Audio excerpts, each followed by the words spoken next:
10 հոգի, որ դեմ էին ձեզ քվեարկել։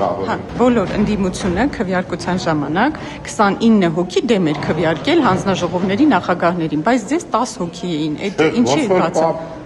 Չէ, ոնց որ անվավեր չէ։ 10 հոգի էլ դեմ։ Մենք 10 հոգի դեմը չենք հաշվում, մենք անվավերով ենք հաշվում։ Անվավերը ընդունում ենք գիտություն որպես քաղաքական դիրքորոշում մեր ընդդիմադիր գործընթացում։ Բայց պատրաստ եք ընդդիմության հետ աշխատել, դեմ են քվեարկել։ Մեծ հատվածը ընդդիմության դեմ է քվեարկել։ Դեմը հասկացանք, մենք անվավերն ենք գիտություն ընդունում, ըստ այդմ Ինչի՞ եւ ելույթում է եզրափակիչ ելույթում ասել եմ, որ ցանկացած եթե պատրաստ է։ Բայց ինչով եք գիտություն ընդունում, այսինքն չաշխատելու առումով, ինչ որ դիրքավորվում եք քաղաքական։ Անվավերը եւս քաղաքական դիրքորոշում է, դեմն էլ է քաղաքական դիրքորոշում, կողմն է։ Ես ասում եմ ընդդիմության հետ պատրաստ եք աշխատելու հանձնաժողովում, իրանք դիրքորոշում են արտահայտվել։